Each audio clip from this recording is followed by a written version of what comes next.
That's something that will then return over $1 million over your career. So again, there are not many investments with those kind of ROI numbers. All right, welcome to episode 14 of the CPA Exam Experience podcast from SuperfastCPA. I'm Nate, and I know we've been publishing these interviews each week. Lately, I still have more than several of those that are going to be published. But this is something I wanted to publish. I've been getting asked this more than normal, and it's basically the question, do I really need my CPA license? Do I really need to get my CPA? So in this episode, here's some of the things we're going to cover. We're going to talk about what the question, do I need my CPA, really means, and kind of my response to that. We're going to talk about having a stable and successful career without getting your CPA, and maybe what that would look like. We will cover the top 5 benefits of being a CPA, or meaning getting your CPA, and then we're going to talk about the obvious truth about careers in general and how having your CPA changes that. Then we'll go through a rough calculation of what every hour of CPA study is actually worth to the future you, and I think you'll be surprised the amount on that. And then just some practical considerations. So before we get into this, really quick, what I would recommend is if you're watching this for whatever reason, if you come across this a year from now, this will all be evergreen info, so the information in this will basically never change. We're not covering any specific topics that might change. What I would recommend you do is go and find our podcast. We have a lot of very high-value episodes that we've already published. Go and find the podcast. If you're listening to this, you've already found the podcast. If you're watching this on YouTube, there are some episodes. It's a lot easier to just find the podcast so you can listen to these whenever you have time kind of in the background or while you're driving. But specifically, you should find the episode that's titled CPA Exams and Deep Work. Find that episode and listen to that. That's a very good one. Just has a lot of things that you need to hear that are kind of unrelated to the specific study strategies, but just as important at the same time. Then I would recommend you find the very first episode, which covers my CPA story.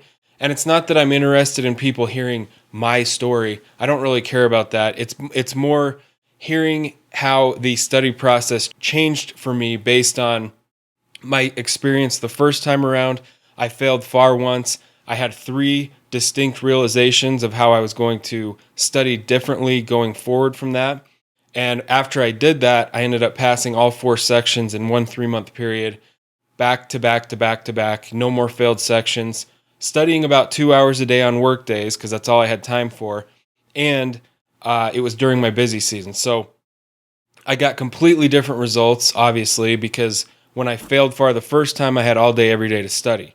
So listen to that episode, and then any of the interviews we've done with past CPA customers, I think you'll find very, very helpful. I mean, I would recommend you listen to all of them. If you find them useful, all I ask is that you tell a friend that's working on their CPA exams. You don't have to recommend our products or try to get them to buy anything. I think the episodes speak for themselves. They're very valuable all by themselves, even if you're not interested in our study tools or anything like that. So all I ask, if you find these episodes useful, whether it's a video, one of our walkthrough videos, or a podcast episode, just recommend it to somebody. The specific episode you found helpful, recommend it to a friend that's working on their CPA exams. Now, we're publishing walkthrough videos on where we go straight into practice problems. Those are only published on YouTube, so find our YouTube channel and subscribe so you are notified when those come out. And then, again, just the fee, because this whole free content side of things, the best way you can pay us something is just to recommend it to a friend or find the podcast on the podcast app and leave a review. All right, so now let's get into the question, do I really need my CPA license? So the question is that I get asked a lot, and I've been getting asked this a lot more during this whole quarantine lockdown thing. People are finding extra time where they're going and working on their CPA exams when they've maybe kind of slacked on it for the last few months or whatever. But there's a lot more interest. I think also a part of it is people are realizing that going forward, if we are kind of headed into a recession, Not even necessarily that we are, but just the realization that recessions, ups and downs in the economy are going to happen, and having your CPA is the most distinct way in the accounting world to set yourself apart, make yourself more valuable. So there's been more interest in general. And then along with that, people asking me, is it really that valuable? This will take a few months. It'll take a lot of money for me to try and take these exams, get a review course. All those things considered, is it really necessary? Now, when someone asks me that, what I think they're really asking is, they want to hear that, no, you don't need it. You can have a stable, successful career. You can make a lot of money in your career without it. Now, is that true? That's obviously possible, The thing that people, when they ask me that though, I feel like sometimes it's a specific kind of person. They want to hear, that no, you don't need it. Everything your career will go exactly the same. You can just completely skip this. And, that may or may not be true to an extent. Maybe someone ends up having the same career essentially, even if they got their CPA. But there's a lot more going into that than the simple question of, do I need my CPA? It's not really just a yes or no answer. First of all, one of the things I want you to understand is the people that get the best jobs and move ahead and have a lot of options and they get paid a lot, they are proactive, they're go-getters, they strive to be the best at what they do. And the thing about all that is, you're going to have to do that. If you want to have a stable career and have a lot of options and you're always considered for promotions and you make more than your peers kind of in the same experience level group, you're going to have to be one of those types of people anyways. And getting your CPA is like having a permanent badge that says, or even proves, I am that type of person. So that's almost the biggest advantage to having your CPA. Not getting into all the specifics or the specific industry areas where it's going to be an actual requirement to be a CPA. Having your CPA is just kind of having this proof that will always be attached to your name that you are a proactive, smart, go-getter type person. So going along with that, if you plan on being that kind of person in your career, which I hope you are planning on that, then I guess my question would be, why wouldn't you get your CPA? I mean, why wouldn't you spend a few months of your life now for this thing that is always going to benefit you and cause you to be paid more, be considered for promotions, you have a higher career ceiling? I'm getting ahead of myself. I have a slide about the top 5 benefits of being a CPA, and we'll get into that in a second. Instead of having the mindset of what can I avoid or what can I get out of, in your career, you should have the opposite mindset. You should have the mindset of what can I do to set myself apart that not everyone is willing to do. And again, the CPA is a very concrete example of that exact idea. There are a lot of people that go into accounting. There are a lot of people that go into accounting with the specific plan of getting their CPA, and the first few months goes bad. They might fail a few sections, and they just kind of give up and convince themselves they don't really need their CPA. And a lot of those people will have great careers. I'm not saying your life's going to be a train wreck without your CPA, but there's a lot more upside to having it, obviously. Now, yes, like I said, you can move up, you can get promoted, you can earn a lot of money and be great at what you do without having your CPA. But having your CPA in addition to doing those things anyways, which again, those are like the basics. Those are like the bare minimum requirements to being that type of person that gets paid a lot at whatever they do. Having your CPA, if you're already that type of person, will only amplify all those benefits and help you reach each new level in your career faster than you would have without it. So again, it just adds upside to everything else you're going to do in your career. All right, so now let's just go over the top 5 reasons of having your CPA, or the top 5 benefits of getting your CPA. You will always get paid more for the same job. That's a fact. CPA versus a non-CPA. So at each level, you will always be paid more for the same job. There's not really anything else like that doing one little action one time will result in every year of your life always getting paid more from this thing that you did in the past. The next thing is having a much higher career ceiling. And that should be obvious. That we could go into a lot of things explaining the how and the what behind that, but I think you get it. You will always have a higher career ceiling as a CPA than a non-CPA. You will just reach levels where the requirement is that the distinction is that you have your CPA to even be able to apply for that job or whatever it is. And going along with that, it's kind of the same idea. You just have so many more options, so much more flexibility in your career and the career choices that you'll have. Now, this one we talked about in the beginning. You will always have more job security as a CPA than a non-CPA.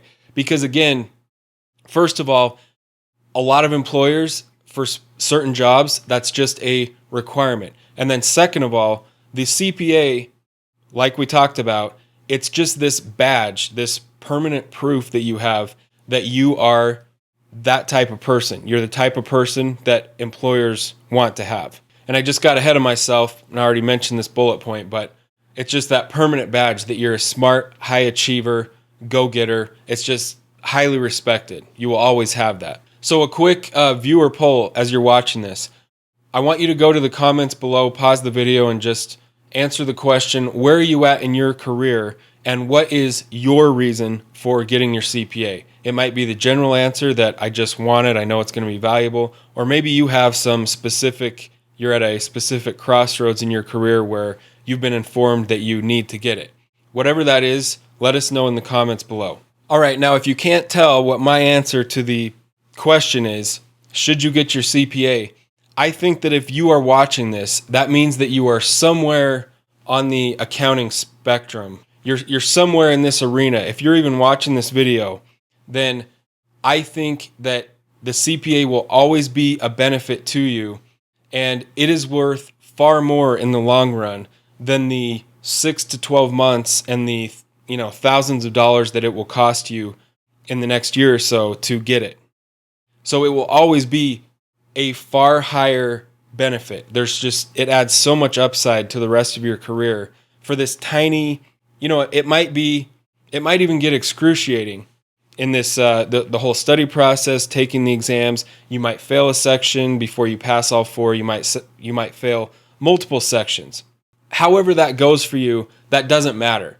The fact is, having your CPA, 5, 10, 15 years from now, that will add so much upside starting from the first year that you have your CPA versus the relatively small cost over the next year of however long it takes you in terms of time, money, and effort, to study for and finish your exams. Now, we already covered this, but I think this is the most key point. Again, assuming that you're planning on, or you already are, kind of a go-getter, you set yourself apart at work in all the ways that are possible to do that. You are planning on moving up, or you've already moved up, you're continually being promoted. In your company or industry, having your CPA just adds upside to all those other things you're doing to already be that kind of a person. And it just gives you more flexibility and more options at every stage and arena within your career. And of course, higher pay.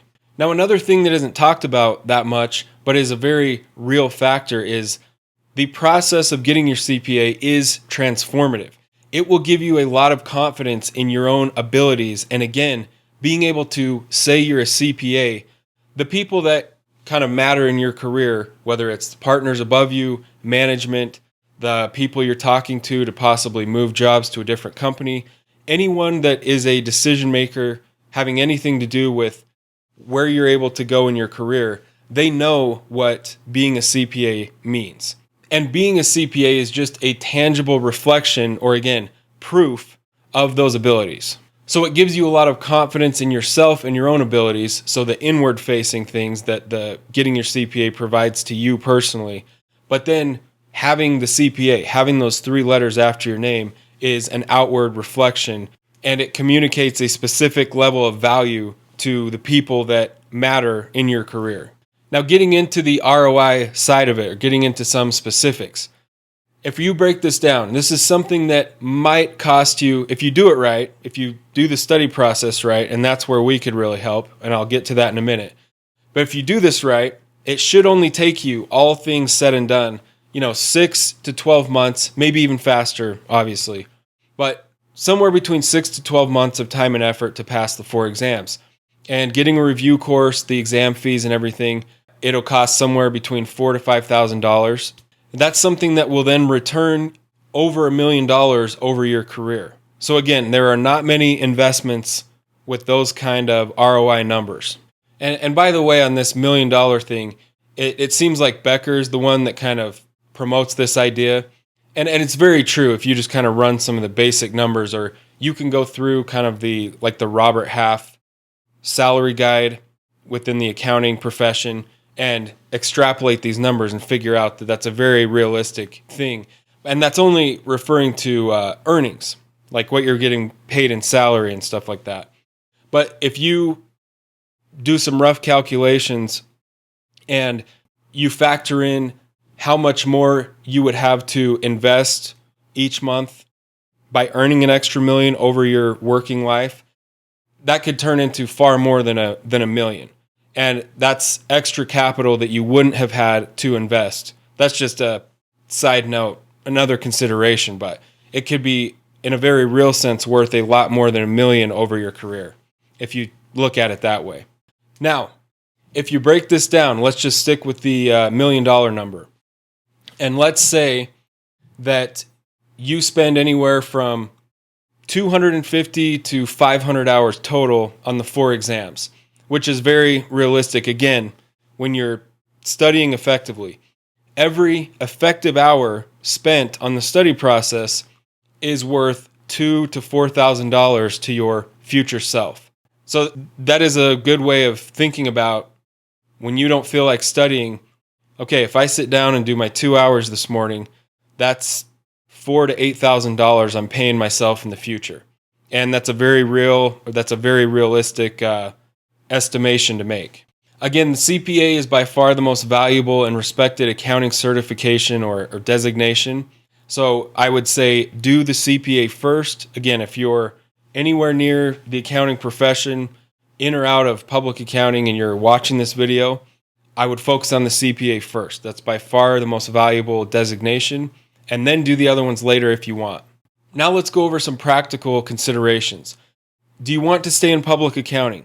If you think that's even a maybe, then you want to get your CPA as fast as possible.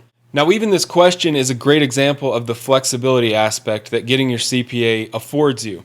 You might not know if you want to stay in public accounting. You might think for sure that you want to be in public accounting and you're gunning to be a partner. You might think that you want nothing to do with public accounting. It's your first year. It sucks. You're busy all the time. You have no free time. You're hating it so far. You're confused all the time. You're in the learning process. You're at the bottom of the learning curve, so to speak. You might think you want nothing to do with public accounting. Those ideas could change in your head drastically either way in the next 3 to 5 years. So again, what would give you the most flexibility? It would obviously be buckling down, spending a year, your free time, sacrifice the free time you do have, or you create free time to study.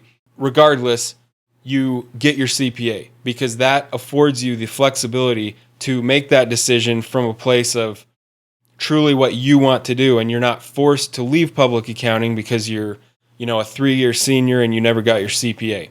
If you're in tax, that's another thing where if you're going to work in tax, you need your CPA, bottom line. The other thing is, do you plan to move outside the accounting track? Maybe you're much more interested in just general business management. Then, the CPA might not be as important 10 years down the road. But again, you're going to have to always be moving up, getting the best jobs, getting paid a lot for what you do. You're going to have to be kind of an all-star regardless. And spending 6 months to a year getting your CPA would only add upside to that whole calculation, even if that is your plan. Another consideration is if you're the type of person that has a lot of soft skills, you're great dealing with people, or are you a numbers person? If you're kind of the numbers person, and you're great at your job, like your literal job in front of you, meaning what you do on a computer each day, and the idea of ever doing business development or kind of schmoozing clients terrifies you or is something you don't want to have anything to do with, then for you, getting your CPA is even more important. But again, it just kind of goes back to, even if you are the client schmoozer, you're great at business development, having your CPA, and I don't even know why I'm saying this, because if you're that kind of person, you're going to end up being a manager or a partner, and you obviously need to have your CPA at that point. All right, so a recap. In my opinion, if you're watching this video, you should set aside these 6 to 12 months and just buckle down and get your CPA. You will always be glad that you did it. It will never be something that you regret. Now, you obviously can have a stable job in accounting without your CPA by being a good employee, but for anything great to happen to you in your career, you will have to be great. And I would say if you're going to put in that kind of time and effort, then the 6 to 12 months of getting your CPA only adds upside to that equation and really is not that big of a cost in the long run. Having your CPA means that you will always get paid more for the same job. You have higher career ceiling, more options, better job security, etc. We already went over that stuff. Now, if this happens to be the first video or podcast episode you've ever heard from us, from SuperfastCPA, the whole thing with us is how you study is the secret to passing your CPA exams. The last thing that you want to do is sit down each day without a real plan or a real strategy and just pour hundreds of hours into the CPA study process and then end up failing sections and eventually giving up. Because by then you've invested thousands in review materials, you've invested hundreds of hours of your time, and so to not get it at that point would be a small tragedy that you could avoid by just having an effective study plan from the beginning. And that is what we specialize in, our study strategies and then our study tools. So what we teach our customers specifically, we have a free 1-hour training where we will teach you how to have a 2-hour main study session structured completely differently than the normal way of studying. When you do this right, you can get more done in 2 hours than someone studying 4 to 5 hours the normal way. To register for one of these trainings, just go to superfastcpa.com/passnow, or you can text the word pass now as one word to 44222, or just go down below. There will be a link in the description. If you're listening to the podcast, the easiest thing is just to go to our website. It's easy to find a link to one of these upcoming trainings. I hope you found this episode useful. If you're one of those people out there that in the back of your mind or deep down, you kind of know that you should do your CPA, but you've kind of been putting it off or just avoiding the thought completely, hopefully this video or this episode inspired you to just buckle down and do it. The best place to start is with one of these free 1-hour trainings. This 1-hour training will literally save you months and months of time and frustration and hundreds or even thousands of dollars from avoiding failing sections and just getting your CPA exams done within the first 6 to 12 months instead of ending up messing around with this for years of your life. And that happens to a lot of people. I've talked to a lot of people that ended up being their situation. So thank you for watching or listening, and we'll see you on the next episode.